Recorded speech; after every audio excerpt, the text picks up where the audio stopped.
Hey, what are you making? Salmon salad. Salmon salad for you, maybe. Well, you eat it every once in a while.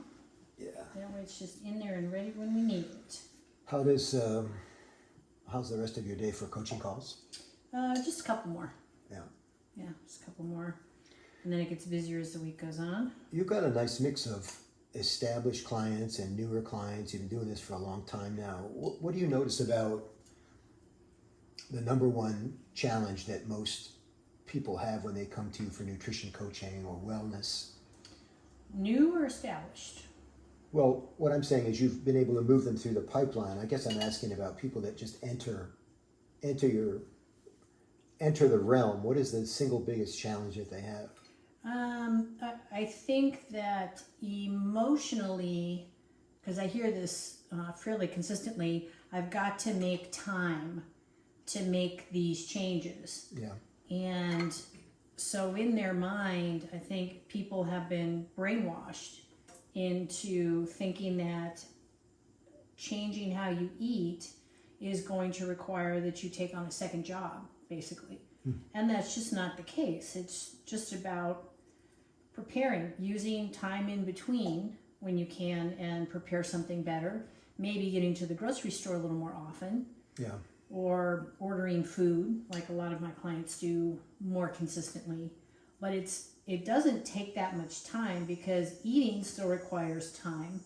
So if you're going to go to the store or go through the drive-through, you're still taking time out of your day to get there, to get it, to get back, and then to eat it. Yeah, I never really thought of that. The actual errand to go get the food, waiting in line, Yep. if it's a drive-through, could be in a restaurant for takeout. Yeah. You're still waiting. I You're know still people waiting. that routinely go to restaurants and order a drink while they're waiting for their food order to come up,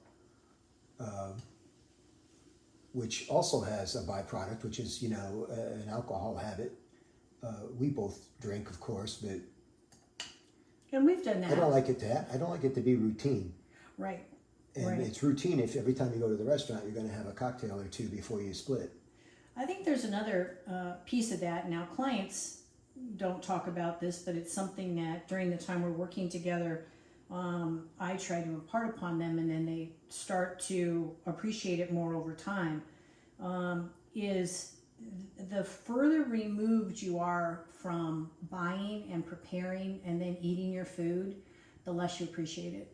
And I see this over and over and over, where food has become like this nuisance instead of something that you're actually doing for yourself that matters, that can alter the course of your health. It's just crazy to me. Yeah, it's like that old argument about DIY, do it yourself, versus some sort of involvement or investment. I see a similar thing on my end. They do overestimate, like I do in the speaker coaching I do and book shepherding. People almost always overestimate how much time it's going to take them to do the things that I ask them to do. Yeah. And part of that is, I don't know, maybe it's my fault. I'm not creating a clear enough picture of it, exactly what's involved. Maybe they would never believe me no matter what I told them. But I always tell them it's not a heavy lift. Like, I can help people become better speakers just by getting up in the morning. Just them getting up in the morning and doing the things that I suggest that they do will help them. Yeah. Yeah. So you don't need to dedicate yourself to this like a dissertation. No. And so what happens is, and I see this a little bit when you share with me about your coaching clients, is that there's then this, they do the call and they realize what's possible. They might even be excited about it, but now they're at that inflection point, that decision. Do I have what it takes to follow through? Do I want to make the time, whatever that time is? Yeah. We've already discussed that they're wildly overestimating it in most examples. Yep. And so they become apoplectic. They do nothing. And these are people that were in pain when they came to you. Some physical pain, physical discomfort, and me, emotional pain, because they hate presenting. They've got a big thing coming up, but they're afraid to make a move. Yeah. And at the same time, I don't want to say it doesn't take any additional time, because anytime you bring something new in, if you're not used to going to the grocery store, and now you start to go to the grocery store and you actually start to look at labels, does that take more time? Yes. if you haven't been to a gym in whenever, and we're going to try and get you going twice a week. Yeah. One of the reasons I like it when people go to the gym is because it forces them to get out of their habit. It forces them to turn off the TV, get away from the laundry, whatever other distraction they're going to have, and be with another group of people who have a similar goal. Yeah. But that does take some extra time.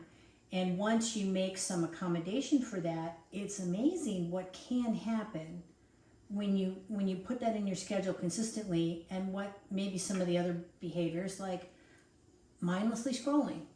You know, people lose hours every day, and yet they don't have time to exercise or nourish themselves. They don't consider the scrolling a waste of time.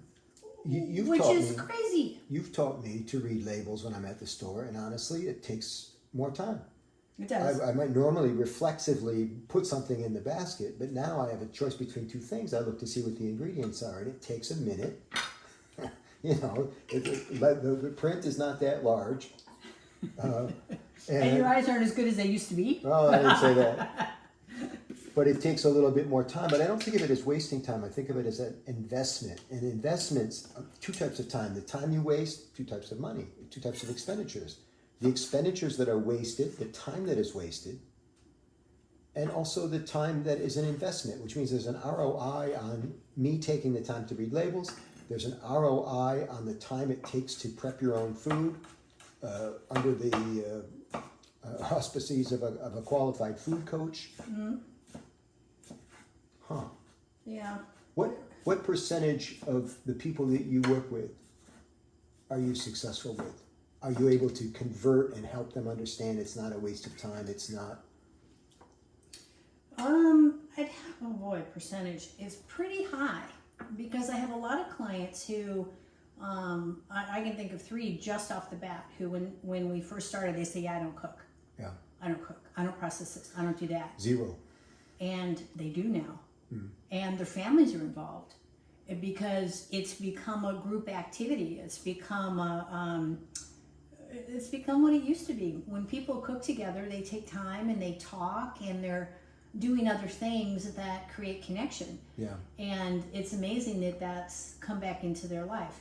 Now, that doesn't mean they never go out. So I've got one client who, she's out probably 3 to 4 nights a week. Yeah. It's her lifestyle and part of her business. But she's learned how to navigate the time at home, how to prep food ahead of time, and she did not cook at all.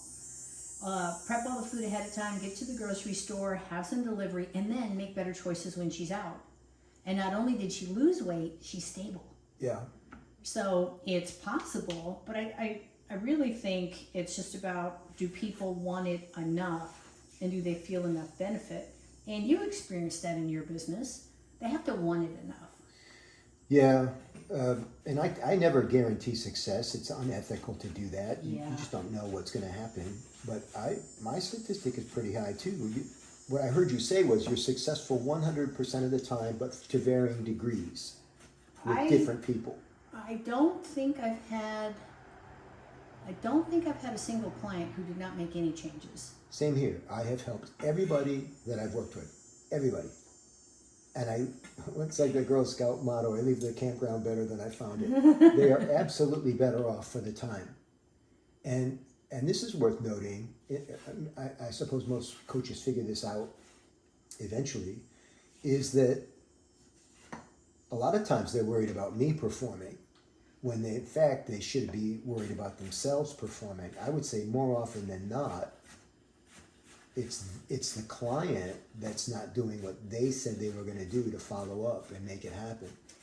You know, and I think that's also a fine line, being a coach, because you can't hit somebody over the head with that. People learn at different paces. There's a pace to coaching, your program and mine, where we're trying to get them to an end result quicker so that they can see. It doesn't take the rest of your life to make this transition. It doesn't take 3 years of your life. But you've got to show up and do the necessity. But if something happens or there's a gap, people have enough in their life telling them they're not successful, that's not our job. to tell them they're not successful. No, it's not that. Yeah, I didn't advocate that. I think, in fact, I have systems in my program that serve as guardrails for them. You know, like, well, I'll say they'll owe me and have agreed to do, say, a draft on a keynote or a signature story or something, and it's not ready on Tuesday, then it's not ready on Thursday. And so the guardrail is, come on now, we agreed that you would have this on Tuesday. Is there anything I can do to help you get going? All the calls are recorded. I mean, everything's above board. Right. And I never hold them emotionally ransom, Yeah. for what do you call it? Emotionally hostage Yes. for it. But Well, and it's also good to remind them that, and I know you do this, it's great when you've got the goal. You and I have talked about this a lot. You talk about the target versus the bullseye. yeah, And it's very, I think, important in both of our businesses that when we're working with people, we help them get real clarity. Not just on the target, but what is the bullseye? Because, bullseye being exactly what they want, target being approximately. yes, because and then we work that timeline backwards. Yeah. Because then it's not my goal or your goal, it's their goal. And when something lags, I like to revisit their goal. Yeah, How are we going to do this? yeah, If these things aren't happening, how are we going to reach your goal? yeah. It's always interesting when that moment of truth comes and I say to the client, have you changed your goal? Yes. And they say, what now? You know, like, what do you mean if I change my goal? Because it smells like a trick question, but it isn't. I just want to know if you've changed your goal, it's okay with me. Right. Because we I have still to love adjust you. the I timeline. still help you. Yeah. But if you change your goal, just tell me, and then I won't badger you anymore. You know. Yeah. In your case, losing 20 pounds. In my case, getting ready for the keynote on April 15th. If you're going to get ready for the one in July, that's fine with me. Yeah. Just tell me. Yeah. So I think good coaches get in line with people on this. I didn't know this would turn into kind of a good coaching primer, but I'm so proud of the way that you've ushered your clients through this. I know you've got a really interesting mix right now. You've got I think a 20-year-old college kid that you're coaching. Yeah. You've got a highfalutin banker in Florida that needs help with his nutrition because he's got some particular things, and you never tell me the details. It's none of my business, but I know you're helping all kinds of people with Got this. a 19-year-old college student, which is also interesting. And what's so cool about that is this young man is going to be so much further ahead than all of his college buddies. Yeah, He's gaining an understanding of his body, and what's so interesting is he's loving it. yeah, Because he struggled with the weight. He struggled with feeling crappy.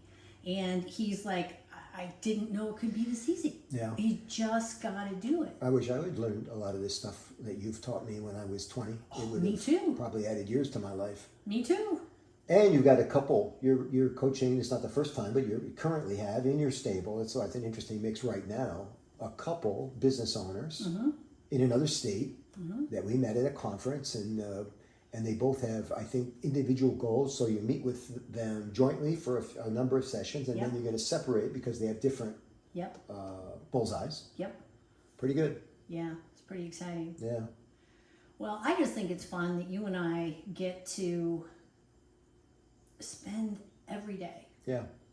helping people. I love And it. if we're not helping people, we're in the process of looking for more people to help. And it's what gets me up in the morning. Yeah.